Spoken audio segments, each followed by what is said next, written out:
Morning HPC. Welcome to day 17 of our Advent Reflections from Sinclair Ferguson's book. I think demanding stuff today, challenging stuff this morning. Have you reread that little bit of Matthew chapter 2 again? I must confess, it's so easy that my eyes flick over the words and don't really see what's there. And I guess it's one of the lovely things about doing this is having such a proficient handholder, such a proficient guide to take us through it all. But did you spot it in verse 11? I must confess I didn't. The child with his mother. Not the mother and child, but the child with his mother. And he says that, Matthew uses that phrase time and time again, chapter 2, verse 13, 14, 20 and 21. And that it's always the child and his mother. Jesus comes first. He's small and, humanly speaking, just a scrap of humanity, hugely insignificant. And yet, theologically, as Sinclair Ferguson goes to spell out, the child is everything. Now, if you're a Christian, then that's our approach to Christmas, isn't it? The child is everything. He helpfully takes us to Isaiah chapter 9. What is this child to be like? Familiar words, but staggering words. Wonderful Counsellor, Mighty God, Everlasting Father, Prince of Peace.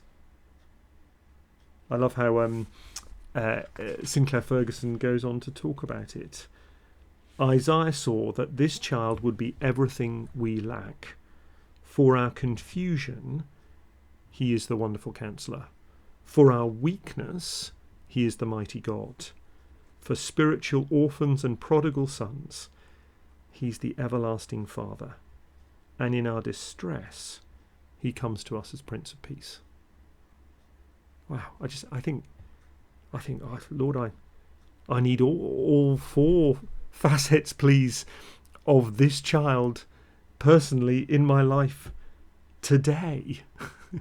For my confusion, my weakness, my spiritual orphanageness, and my distress.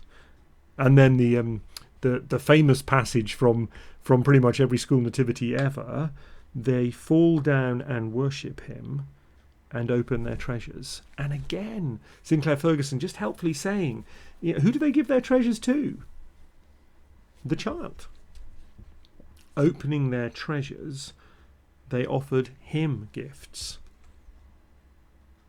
They don't give them to Joseph and Mary. He says, doesn't he, normally, what do you give a baby? You give a spoonful of mush. There you go.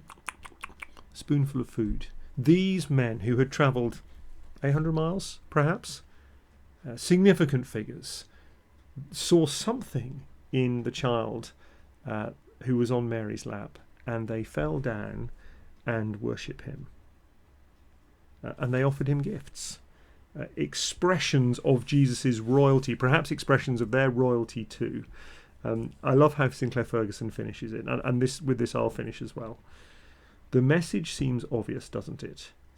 When we see Christ, when we recognise him as King, we too will fall down and worship him and offer to him the richest treasures of our life. We lay at his feet the brightest and best of the things we hold dear.